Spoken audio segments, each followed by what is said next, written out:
ఇండియాలోనే మొదటిగా కరక్కయ్య ద్వారా ఆర్గానిక్ హ్యాండ్ బ్లాక్ ప్రింట్లు అందిస్తున్న ఏకైక స్టోర్ మనో కలంకారీ. నమస్తే, నేను Keshav. Welcome to Suman TV.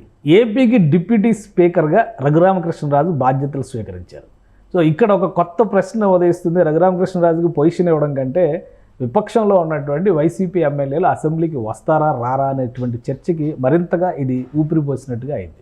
అసలు రఘురామకృష్ణరాజు ప్రస్థానం ఏ విధంగా జరిగింది, ఆ పొజిషన్కి ఆయన డిసైడ్ చేయడానికి కారణాలు ఏంటి, ఈ అంశాన్ని విశ్లేషించేటువంటి ప్రయత్నం చేద్దాం. మనతో పాటు పొలిటికల్ అనలిస్ట్ చంద్ర శ్రీనివాస్ గారు. నమస్కారం. డిప్యూటీ స్పీకర్ పోస్ట్ అనేది అంత ప్రయారిటీ లేదు, ఎందుకంటే స్పీకర్ ఉన్నారు కాబట్టి డిప్యూటీ స్పీకర్ అంత పెద్ద ప్రయారిటీ లేదు. పవర్స్ కూడా స్పీకర్ పరిధిలో వాడుకునేటువంటి పవర్స్ కింద చూస్తారు. సో అసలు ఆ పొజిషన్కి రఘురామకృష్ణరాజు గారికి ఫస్ట్ డే ఆయన గెలిచిన వెంటనే మంత్రి కన్ఫర్మ్ అనుకున్నారు. మంత్రి పొజిషన్ ఇవ్వలేదు, ముందు ఎంపీ అనుకున్నారు. ఎంపీ టికెట్ ఇంకా అది అయిపోయింది. ఎలక్షన్స్ తర్వాత క్లారిటీ వచ్చింది కదా జనాలకి. సో అది ఇవ్వలేదు. తర్వాత ఇంకా వేరే కొన్ని పొజిషన్స్ ఏవో బోర్డులు నామినేట్ చేసి టీటీడీ కూడా ఇస్తారని చెప్పి అనుకున్నారు. కానీ అది ఏదో ఏది కోరి ఆయన కోసం అది ఖాళీ పెట్టినట్టుగా డిప్యూటీ స్పీకర్ పోస్ట్ పెట్టి చివరిగా నన్ను కూర్చోబెట్టి సక్సెస్ఫుల్గా కూర్చోబెట్టి ఏంటి అసలు ఏ విధంగా చూడాలి? డెఫినెట్ అంటే ఆయన అనుకోకపోయినా కానీ ఇక తప్పదు, ఆ పోస్ట్ ఆయనకి రిజర్వ్ చేసినట్టుంది. స్పీకర్ అయినా వస్తుందని చెప్పి అనుకున్నారు చాలామంది. స్పీకర్ అయితే ఆయన కూర్చోబెట్టారు అనుకోండి. ఇకపోతే ఆయన రాజకీయాలు నిన్న చంద్రబాబు నాయుడు గారు మాట్లాడిన మాటల్లో కొద్దిగా ఆవేశం ఎక్కువ, ఆవేశం మాటను చాలా కోల్పోయాడు అని చెప్పాడు. కానీ అతను ఒక విలువలతో నిబద్ధతతో ఒక పారిశ్రామికవేత్త ఎదగటమే కాకుండా రాజకీయంగా రచ్చబండ ద్వారా ప్రజలందరినీ మెప్పించాడు, తను ప్రూవ్ చేసుకున్నాడు అన్నాడు. అంటే స్వపక్షంలో విపక్షంలాగా 4 సంవత్సరాలు 100 కోట్ల అధిపతి అయిన కేశవ్ గారు తన సొంత నియోజకవర్గం వెళ్ళటానికి కూడా భయపడే పరిస్థితి అంటే 4 ఏళ్ళు అంటే ఇదాన్ని బట్టి మనం చూడొచ్చు. అదంతా గుండెల్లో దాచుకున్నాడు.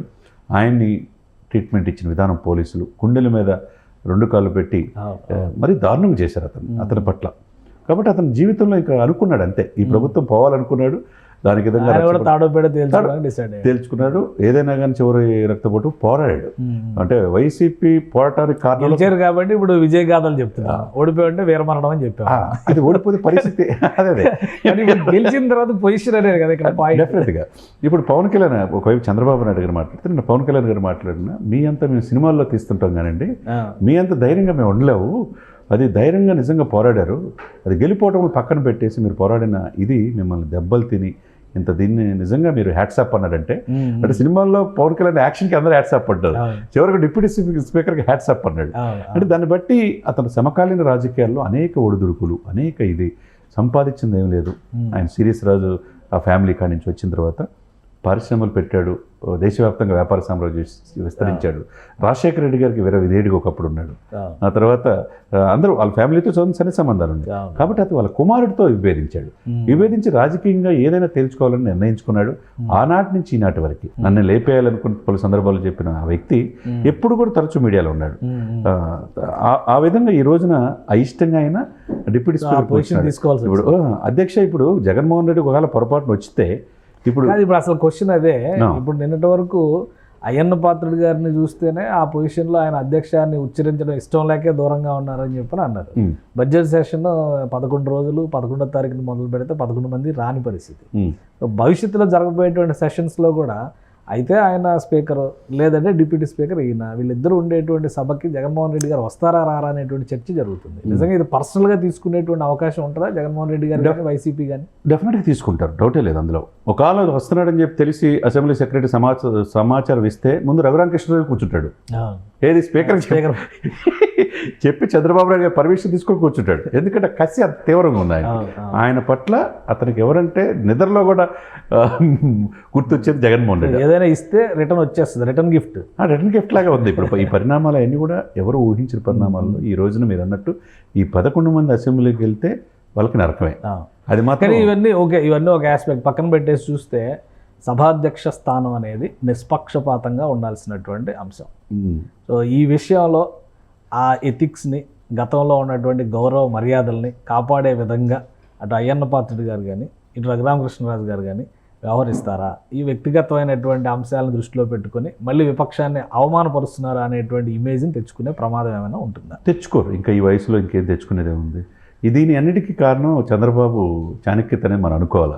ఇద్దరు హేమాహేమి తెలివిగా ఇద్దరిని కూర్చోబెట్టడం అనేది అది ఆయన రాజనీతికి నిదర్శనం. కాబట్టి వీళ్ళు ఆ రోజు స్పీకర్ గారు చెప్పారు, ఈ రోజు నుంచి నేను ఇంకా మాట్లాడకూడదు, నీ స్వేచ్ఛ అయిపోయినట్టు పవన్ కళ్యాణ్ గారు ఎవరో చెప్పాడు. రచ్చబండదారు ఇష్టం వచ్చినట్టు మాట్లాడతారు, భావ ప్రకటన స్వేచ్ఛ ఉండదు. యాజ్ ఏ అసెంబ్లీ రూల్ ప్రకారం గౌరవప్రదంగా ప్రోటోకాల్స్ అన్ని పాటించాలి, ప్రోటోకాల్ పాటించాల్సిందే. ఇక ఆయన కూడా అన్నాడు కదా, ఈ 4కి ఈ రోజు నుంచే కట్ అయిపోయింది, కాలం వేశారు అని చెప్పాడు. కాబట్టి ఇక హోందాగా వ్యవహరిస్తారు. ఆయన చేయాల్సిందంతా చేశాడు. ఇప్పుడు హోందాగా అసెంబ్లీ సమావేశాలు తగ్గట్టుగా ఆ స్పీకర్, డిప్యూటీ స్పీకర్కు ఉన్న ఏదైతే పవర్స్ ఉన్నాయో దాని ప్రకారం ఆ సమయాన్ని పాటిస్తా ఆ భాష, ఆ డిక్షన్, ఆ ఉచ్చారణలో చాలా మార్పులు మనం చూడాల్సి వస్తుంది. ఆయన కూడా చాలా కష్టపడాల్సి వస్తుంది. ఇద్దరు ఆవేశపరులే. అయ్యన్న పాత్రుడు గారు కూడా ఆయన బయట ప్రెస్ మీట్లు పెట్టేప్పుడు కానీ ఆయన దుడుకు వ్యాఖ్యానాలు కానీ చాలా చూసాం. ఆయన తీసుకెళ్లి స్పీకర్ స్థానంలో కూర్చోబెట్టారు. రఘురామకృష్ణరాజు గారు కూడా దాదాపు ఆయనకి మించి ఆయన ఉత్తరాంధ్ర స్టైల్లో ఆయన గోదావరి ఈయన వాయించేస్తారు. సో ఈయన తీసుకెళ్ళి అక్కడ కూర్చోబెట్టారు. రాబోయే రోజుల్లో అసెంబ్లీ అయితే రంజుగా ఉంటుంది, రంజుగా రసవత్తరంగా ఉంటుంది. అంటే ఆహ్లాదకరంగా ఉండాలి, చక్కగా సభ్యులు నవ్వులు విరజలాలి, ఇష్టం వచ్చినట్టు దాడులు చేసుకోవడం కాదు, సామరస్యంగా ఉండాలనేది అది పవన్ కళ్యాణ్ గారైనా చంద్రబాబు గారన్నా కోరుకునేది. రైట్. థ్యాంక్ యూ చంద్ర శ్రీనివాస్ గారు. ఇది డిప్యూటీ స్పీకర్ ఎన్నిక వెనకే ఒక ప్రత్యేకమైనటువంటి వ్యూహం ఉంది. అలానే రఘురామకృష్ణరాజు గారు ఆయన విగ్రహాన్ని చూడగానే నిగ్రహం కోల్పోయేటువంటి పరిస్థితి ఇప్పుడు విపక్షానికి ఎదురయ్యే ప్రమాదం కూడా ఉంది. అయితే ఏ విధంగా దీన్ని హ్యాండిల్ చేస్తారు రాబోయేటువంటి రోజుల్లో, స్పీకర్ సంప్రదాయాలకి, ఆ సభాపతి ఉపసభాపతి స్థానాలకి వీళ్ళు ఎటువంటి గౌరవాన్ని తీసుకొస్తారనేది కూడా ఆసక్తికరంగా మారింది. మొత్తం మీద రాజకీయంగా దూకుడుగా వ్యవహరించేటువంటి ఇద్దరు నేతల్ని ముక్కుతాడు వేసినట్టుగా, వాళ్ళని కట్టడి చేసినట్టుగా చంద్రబాబు నాయుడు అనుసరించినటువంటి చాణక్యం కూడా ప్రశంసించదగిందే అని చంద్ర శ్రీనివాస్ గారు అంటున్నారు. ఇది special discussion. Keep watching. Suman టీవీలో మీ పర్సనల్ అండ్ బిజినెస్ ప్రమోషన్స్ కోసం కింది నెంబర్కి కాంటాక్ట్ చేయండి.